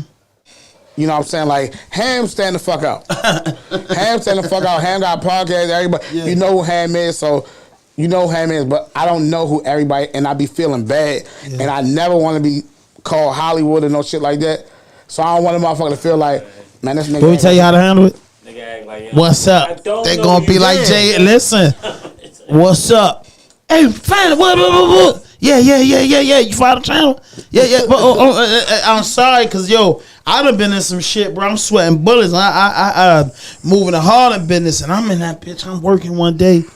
I just so happened to be on the job. We got both of the trucks out. It's a nigga right there, yo. He big as shit, bro. Big as shit, and then he looking at me, bro. He making me uncomfortable because it's like I got like 6 guys that's working the building. So he got me up under. He got me on. I'm looking like, yo, why the fuck is Rich Man staring at me? So I'm getting uncomfortable. I say, yo, let me call little bro and them down here. So he waited till I was by myself, and I'm throwing some trash on the truck. He was like, yo, got that podcast? I said, yes, I do. Yo said, I fucks with it. Man, I was happy as a motherfucker because I said, yo, what we did something to this boy. Yo, that shit be serious. So you gotta just be like, yo, and this Baltimore is dangerous. Maybe you can get Hollywood and Hollywood. It's dangerous. When I tell you we had that Davies shit, and I went and I looked at the line. I saw you, we backstage. I saw you. I was like, all right, cool, they go Ham. I said, so who else was performing on this shit at this point? Because now I'm like, I know Ham being that underground world heavy, and we at Autobar. So who else was on this list? So boom, I go see the runner show everybody that was on there. I said, oh shit. 30 names. Oh my God, this shit been going on for 6 hours. Yeah, I said, yo. And my man was like, yo, let's go look at it from the crowd view. I said, yo, I can't go out there. I was like, bet. I think I had a hoodie on. Because it was cold as shit that night. I'm like, you know what? I'm straight. Nobody's gonna see me. Cool. Nobody saw me. I watched DJ Duke get shitted on, trying to go upstairs, and he like, I'm DJ Duke. I was the fucking DJ. Yeah. That shit was fucking hilarious. So I'm just sitting there watching this shit. Then no, I think he was trying to get us up there. He was good. I called them and he came all the way from around back to get us. No, so he must have got up there after that. Because I watched. Oh, at first. Oh, because I was late. He got shit. Like he was getting shit on. I think because East was on stage, everybody was up there. So we was like, yo, we didn't want to be up there with all. We just wanted to watch it from that side. And then we watched some of the shit, and then we went to the back, and I started seeing more people and more. I'm like, oh, I gotta get the fuck out of here. But I think that it was meant for you to be out. Oh yeah. Because you know what I mean. You're a pioneer, and even though you wasn't birthed here, This your stepping stone. Real shit. And home. And we love what to do. And you know, like I know, bro, like we can't get every interview because, like you say, dudes don't even want to keep the lights on in these shits. Dudes just think we do this shit and it's just free and you just got all this unlimited access, bro. I would love to do everything for free. I would love to not make sense, bro. I would love to just do it, but bro, we ain't the ones, bro. We not getting in it. Y'all not, like you say, y'all not kicking out no paper. So it's like you making it hard, bro. We gotta wash the money around each other in the circle. That's what a wash machine do. It moves in the circle to get that shit clean. That's the only way we gonna do. You pay me and you doing something. I put up, you know what I mean? I don't got a problem. We paid. We did media, put the footage out there, but we paid what, $60 a piece to get in at night. At Audubon? Yeah, you goddamn right. We paid to get in that joint. We ain't argue with private. Nah, yes. We paid to get in there. We did what we had to do. Everybody paid to get in there. It's like $40, $60 at the door. Damn. But I ain't do no hating or nothing like that, man. That's a man hustle, so I'm going to pay my way. For sure. You know what I mean? But I told him one thing we wasn't doing was playing that floor. You know what I mean? He just hollered at us for a new event. I said, bro, I ain't ready to play the door game. Yeah, I'm not, and I've been out of the Baltimore party scene for a good minute, so I don't know the door people. But luckily, the nigga that was doing it was a fat nigga with glasses, right? Mm-hmm. What's his name? That's Prophet? No, Prophet, a white boy. What's my man? The fat boy with the glasses. I forgot what his name is. But he saw me. I got in my car. He came right up to me. Fadam, what's good? And I'm like, oh, shit, cool. This just shit. He knew me. This is perfect. You know what I mean? Like, escorted me right the way I need to go. But, like, it'd be cool for being out sometimes because, like, niggas know me and they showing love. They showing love, and it's like, dog, that's what's up. But I just be worried about the 50 niggas that's going to want an interview or something. Because, like, mind you, I got consultation fees, but I really don't like doing that shit. I don't like doing it. You know what I mean? Like, I do consultations, but I'm not trying to interview everybody because it's like, dog, what you really got going on where I need to interview you? Yeah. If you want me to play your record, cool, send it to me. Yeah. Send me the clean. I have no problem playing it. My issue be with these niggas is, if I play this record, are you going to fucking listen? Yeah. Are you going to download this DTLR radio app and listen to my show between 4 and 8 o'clock? My nigga, I'll go as far as telling you what time I'm going to play your shit. Right. Yo, I got a new music segment that come on at 6:45. Mm-hmm. Yo, my nigga, I will play your shit. Niggas like, yo, you can't just tag me how you do the song. No, my nigga. Where's the support on your end? Like, why can't you fucking screen record and show people that my shit played, the niggas show me some love? Nah, y'all need... No, you're not doing that. So now I got to get you in your bag. I got to get you in your bag. I ain't going to hold you out much longer, and I really appreciate you there. We got around too. But the Baltimore Baddies, how you feel about that show? Yo, you know I just hosted that fucking did you see that? I hosted and this is why, yo, it'd be crazy when niggas say I'm not in the street, because I be in the street, but it just, I don't post that I'm in the street. But anyway, I hosted the Baddies Make Music 2 shit. Okay, I like that. And it was, yo, it might have been like 20 girls before. It was done in Dream. It was like 2-3 weeks ago. And all I'm thinking, mind you, the girl Jasmine reached out to me. Mm-hmm. I only even accepted because I met Jasmine through Bella. Jasmine lives in Atlanta now. Mm-hmm. I met Jasmine through Bella. Bella was locked up. So I was like, yo, I'm going to just do this favor to Bella. You know what I mean? Not that Bella can't ask me no shit like that, but... She locked up and that's her people. That's her people, you know what I mean? And like, I told you, I love Bella, so it's like, dog, if I can help them, whatever they doing, I'm going to help. So Jasmine reached out. I don't even know what the fuck she's asking me. She's like, yo, can I get you to host the event? I was like, I got you, Jasmine. Just let me know when it is. Cool. So I'm trying to block this shit out on my calendar. It's a busy ass week. Cool. And I keep forgetting. I totally forgot about this event.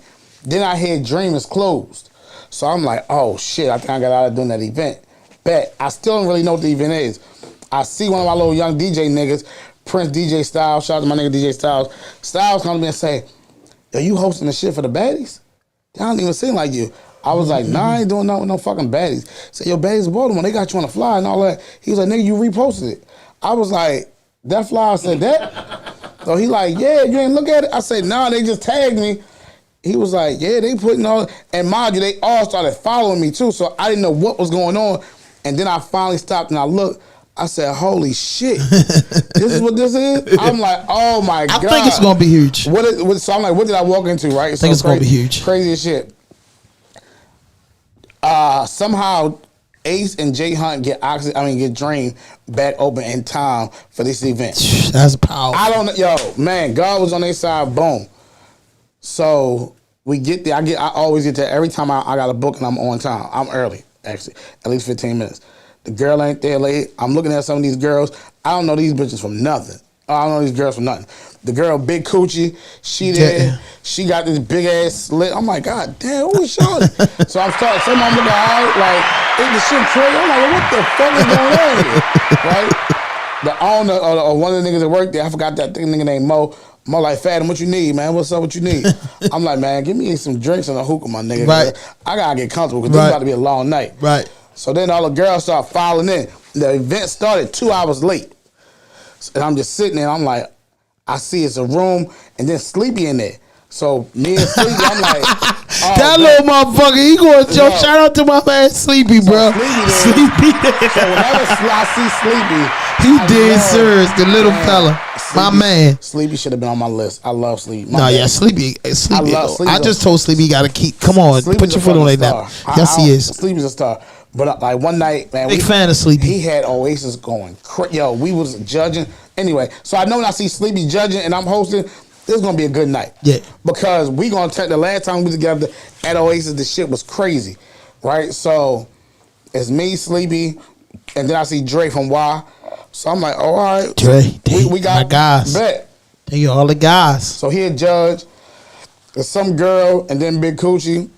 Cool. And I look up. It was all these girls. And I'm like, holy shit. So I'm on the mic. I'm like, how many of y'all performing? Yo, half the room raised their hand. I say, holy shit. This is about to be a long night. And we only got 2 hours to do this shit.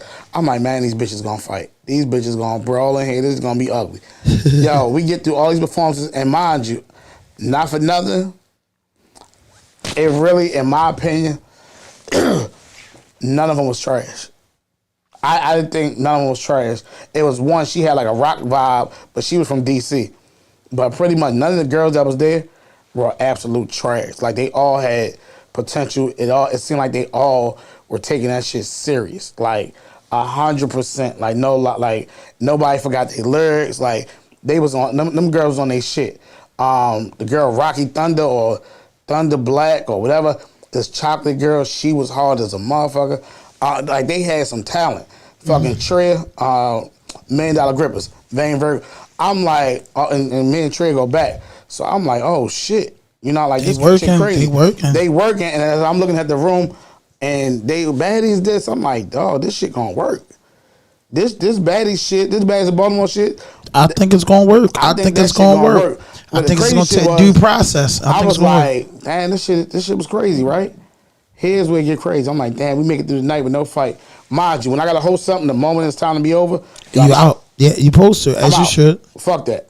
You know what I mean? Boom. Especially if I got my money already, holla. Like all that lingering around shit, not for me. I go, I make a beeline to my car.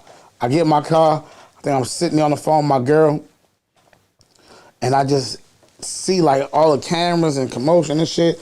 I'm thinking somebody done pulled up, like somebody Natalie Nunn or some shit or something big going on.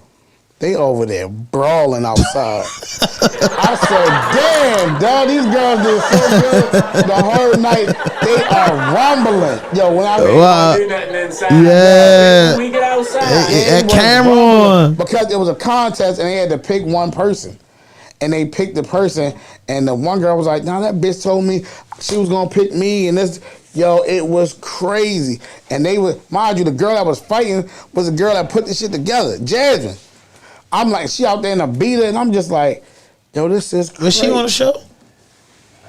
I don't know because shout out to Big Coochie, man. Shout out to the Baltimore baddies. I like Big Coochie. We don't know, but Coochie, you know what I'm saying? She from around our way, and she, you know, she do little guest appearances on the podcast. So and you know, she was telling me, you know, what it's about, and I kind of like understand. And then it's like, you know, the game in Baltimore has had the eyes just strictly on hip hop, comedy, and you know the drama. So I look at it like, hey, those girls, and what they said is they want to be in reality television, so they knowing what they signing up for. Yeah. You know what I mean? Reality television, VH1, and you know them Jones. It's big business. I can tell you, yeah, for sure. It's a lane for everybody with that shit. People gonna pay for it.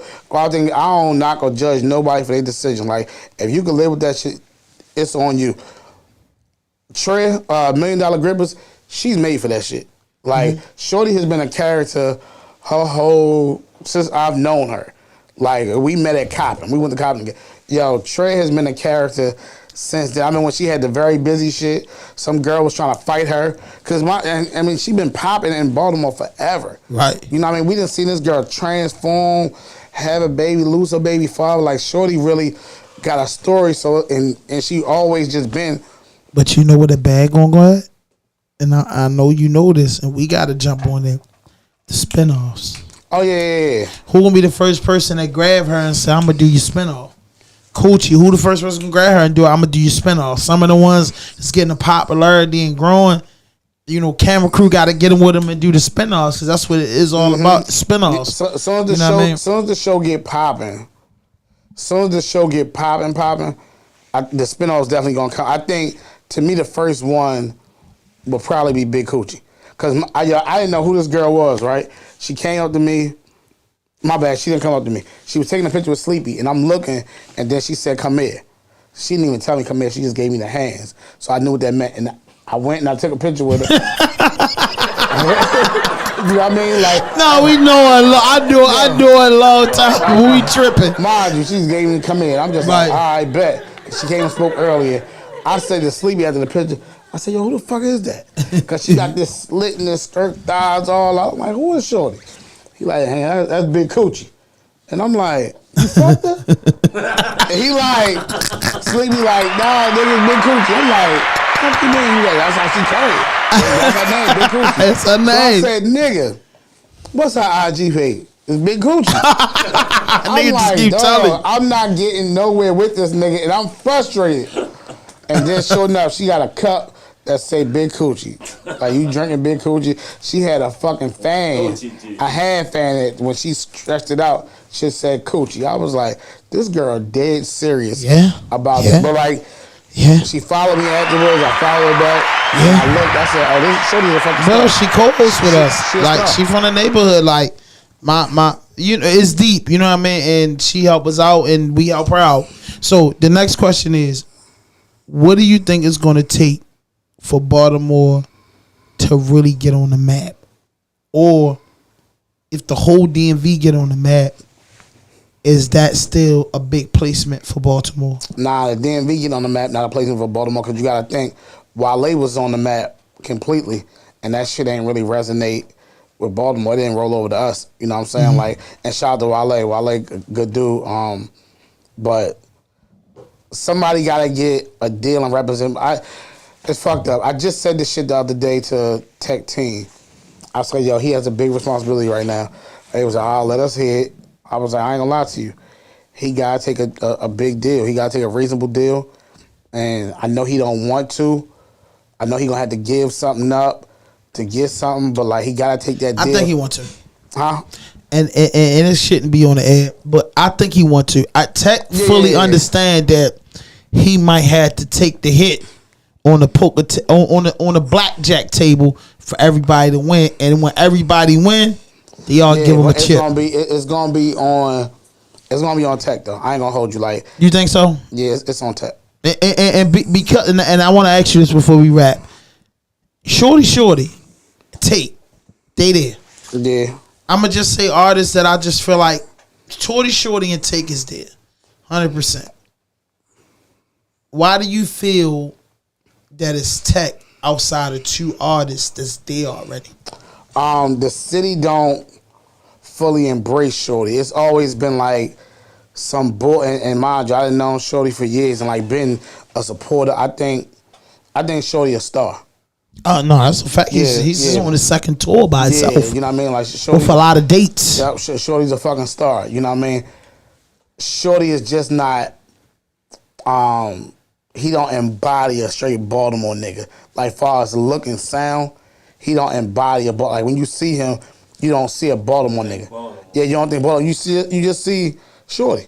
I think I do though. Yeah, I think if Shorty never had the issue, tattoos, the attitude, he definitely got the attitude. He's a Baltimore guy, but he's a Baltimore guy that took hits in Baltimore and kept going. That's why I respect him as an artist. I don't know him personally as an individual.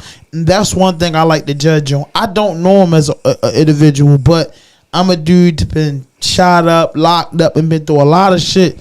The rules are the rules. Me and FADAM, our relationship can grow to the coffin drop. Because once you meet somebody and y'all buddy, it's to the coffin drop. So we could be naive with the facts, but we could say to us, man, we like this old mafia. We like the guy, but the guy got a lot of going on. Of course I know the guy got a lot going on. His name, we don't know. But all I'm saying is, he is a Baltimore guy, but he had to adapt to say, the city ain't really giving me, the city ain't embracing me like a Scola, Tag, Jake, Chaz, Roddy, Sleepy, Beezy, GGL, Slick Ball, Moose. And he's as good as all these artists, but he didn't get that. He didn't get that send off like the rest of those artists would get that send off. Because he had hit records in this city. Yes, you know Money Dance and all that. He's huge. Hit records in this city. So Shorty's huge, man. Nobody's going to deny that. And he's put up platinum. Like I said, my first plat bitch, is thanks to Shorty. Yeah. You know what I mean? So it's like, man, I seen the guy got over 30 dates, man, on his own tour. It's his second tour. Yeah, Shorty, he you know what I mean? So he's working. I would like to interview him. I reached out to him early on. I would love to, because I feel like I will get him an environment where he could really tell what he wants, what really want to say. I thought the Jay Hill interview was excellent. I said, Jay Hill, I think Jay Hill, you bust a ball, but you ain't get the core out. Yeah, it's clean, but it's just still that shit to make it come back. And I think we could finish him. And like with you, it's crazy. If I interview Shorty, it'd be deep. It'd be good. It'd be deep because when that's gonna happen, I know so much shit about. I don't want it in the studio either. Yeah, I don't want it in the studio. You had to go the way he go at, hook the mics up, bring the cat, FADAM. And this just this one fat nigga to another. He on tour. He's got over. It was so many. It's at least 40 days. Oh yeah, FADAM. You gotta hook the mics up. He coming home. Yeah, and so here's the thing, right? So why he don't embody a Baltimore nigga? Yo, this is his first show ever at home. Wow, on tour. Yeah, this is his first. Yeah, on that tour. This is his first show, mind you. Obituary blew up. Yeah, and he never did a show at home. That's serious. Never did a show at home. You know what I mean? So like. And then when I heard that song, I knew it was it. He had Bam in the video too. I knew it. He had a few issues, you know what I'm saying, in this city, and they wasn't embracing like he's supposed to. But he coming home. I'm proud of him. I'm happy for him. Dope guy. He deserved. He definitely should be way. I think he should be way further than what he is, because the nigga, his voice. I think he missing the DMV. I don't think that's what it is. Because listen, everybody love him everywhere, even in the DMV. I'm gonna tell you what Shorty's missing. Shorty's missing, like, he not gonna play that industry game. He don't play that nigga's. He's like you, like Shorty. He's from Baltimore. Yeah, like Shorty, like on that end, Shorty don't play them industry games. Like he don't. And mind you, like we done had talks before, like, mind you, me and him direct and with his team was like, yo, let me take him here and let me move him around.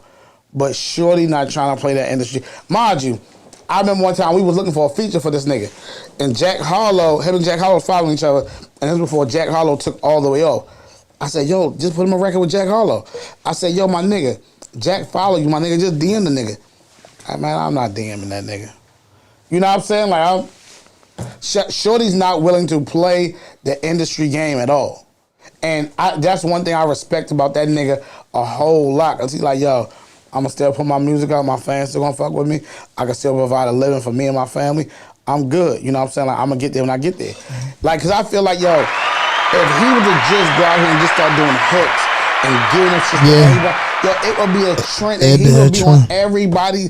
Yo, I promise you. Shorty Yo, just, Shorty's Shorty voice just, is- Shorty, yo, from the yeah. first time I heard that nigga, I said, Yeah, yo, Shorty, this Shorty. nigga's a fucking star. Yeah. Tate, you had bankrolls for the most part, and then you really had nothing crazy of his after that. But Tate The Nicki project. yeah, so yeah, the Nicki project, but I'm talking about of him, of his music, right? You had nothing real crazy. And mind you, like, I'm a fan of Tate's music. Like, Tate makes some good shit. He had a 28 project that was fucking fire. Tate done had some shit. But he's never made that music that really just rock the city like crazy. You know what I mean? Outside of Bankrolls, you know what I mean? Which is a Baltimore classic remake. So it's tough. So it gotta be Tech, because Tech got them joints. And then Tech also, he moved like a superstar, meaning Tech don't hold himself out. You don't see Tech on everything. You don't see Tech at everything. You don't see Tech, oh, just because it's a concert, he there. Yeah. Just because everybody going to this party, he there popping bottles, showing up. Nah, you only see Tech when it's time to see Tech. Business. Like, I just told this nigga yesterday, the first time when he did the DTLR freestyle, and that shit went crazy, I'm like, I watched that shit on YouTube like everybody else, and IG. I thought Tech was a big ass nigga. I thought Tech was like 6'2", straight out the fade. Like, Tech looked like he was huge. I told that nigga, I was like, who this big ass nigga? Where the fuck he come from? And he rapping his heart, and he going hard. I'm like, damn, he got the city in the headline. Niggas is, I see why niggas scared of him. And then when I finally seen the nigga years later, little guy. I'm like, I walked right past the nigga. They like, yo, that was Tech. That was Joe. I was like, that was not him. I walked right past this nigga.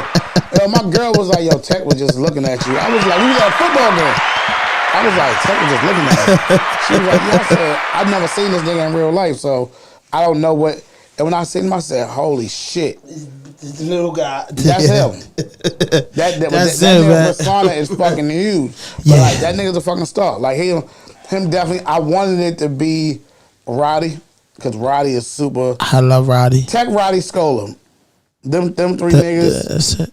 But- But Chaz. Oh, yeah, Both Chaz- for the Chazes. Chaz is, Chaz, you know, OTR Chaz, you know, he just did a little. Yeah, they did. Yeah.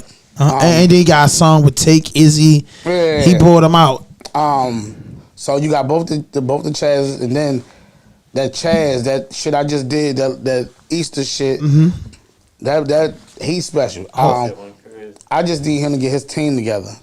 Once he get his team together, Shorty, he got. Mind you, I didn't know who that little. I didn't know who NASG Chaz was until Tech did his shit at Ramshead. And I That got was there, dope. and He brought him out. performed. Yeah.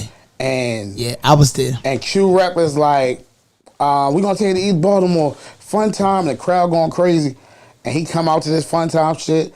I said, yo, who the fuck is this nigga? And he got Donna Shrooms. I think it's Donna gonna Shrooms play. is crazy. I think it's gonna play. That Donna Shrooms shit. I think I told him that shit record you gone when it dropped early in the winter, whenever it dropped. I said, don't worry about it. It'll make it through the summer, cause you a guy to move records. You know the record take a minute. I said, boy, by September, when homecoming season come back around for them, that Donna Shrooms gone. And see, here's the thing, And it's almost at 1 million, ain't it? Donna Shrooms is going crazy, right? His team, and I could just be out the loop. I know the nigga Kid was supposed to be his manager. I don't know if that's still his manager now, right? Nobody has packaged that Say record. Cheesecake, right? Success Kid. Kid, Yeah, Kid. yeah. My guy, yeah, he's still. That's 448 Reek, man. Yeah, and it's Reek, man. Reek hard, too. Yeah, Reek book right now. Free yeah, Reek, free man. Reek. Free my motherfucking guy. Free all the guys. Fucking, nobody has packaged that record up to me yet and given me the clean, the dirty for me to just send out into the world. Bro, I will hit them today. You know what I mean? Tonight. So it's like, yo, package it up, put a link up there with the numbers. Like, yo, is this on Spotify? Is this on YouTube? Is this on put all the numbers in there. Let me send video. When I seen that, I said, Chad, you did it. I said, you made it. Shorty. Because I'm a visionary. I said, you made it. I said, that's a record and you're a record guy and you're a plat guy. I said, that's a record just like a shorty joint. It's gonna build. It's never gonna stop growing. It's never. It's going Son, to go that's to it. Go all the way. Right. It's going to go all the way to it. Go to the moon. But tell them where they can find you at on. Hey, fan, we need part 2. I'm with it. We need part 2. But listen, man, tell them where they can find you at on social media. Fadam got the juice too. Fadam got the juice too. That's FADAMGOTDAJUICE with the number 2 at the end. Pages used to get deleted a lot from me. I used to post celebrity news and all that type of shit. Like when I tell y'all I was reckless, I was academics in Shade Room before they got that big. If I would have stayed there, I probably would have been in that mix somewhere. But integrity and morals is a motherfucker, man. Hey, listen, the last question before he click it off. Gangsta Baby. She hard as shit.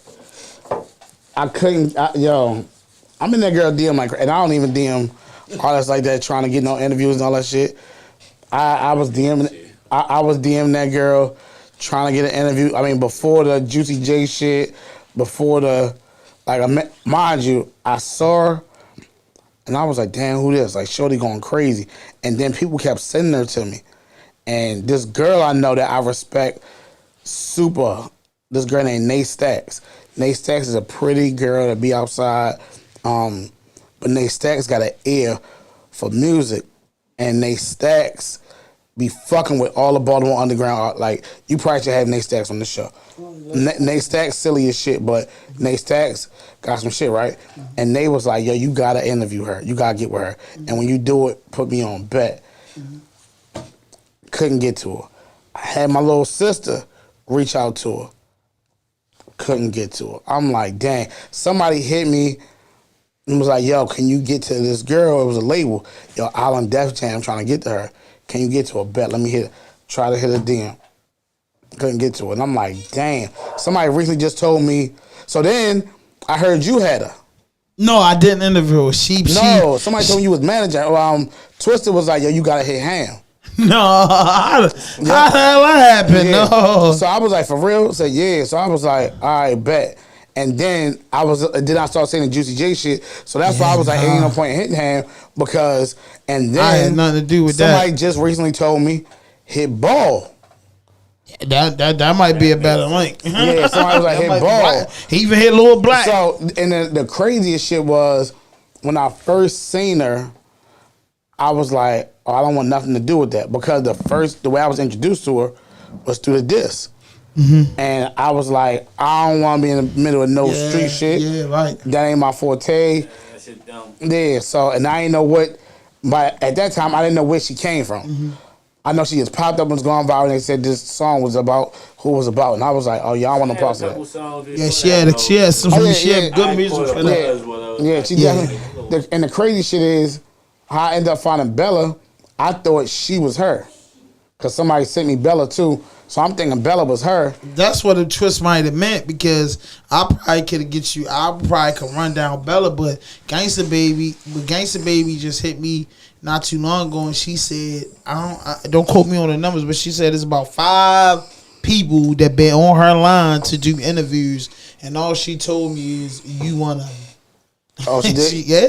And you're not the only one that said that. When you said that about the label, Wayno told me at YouTube Avenues, Gangsta Baby. He like, yo, Gangsta Baby, like, I was trying to sign her 6 months ago. He like, she don't reply to the DMs. Like, you that know shit crazy. Like, she don't reply to the DM. She don't know what's going on. She is in quad a lot. And then Juicy, he went viral. He pulled up. I'm going to Baltimore looking for these female rappers. Juicy, and mind he ain't played no games. He came in. I ain't gonna hold you. I was pissed about that Juicy shit. Yeah. Because once I see the Juicy shit, I'm like, I can't. He didn't sign it. He doesn't have a label. He managing. Yeah, I'm like, yeah, Juicy she gone.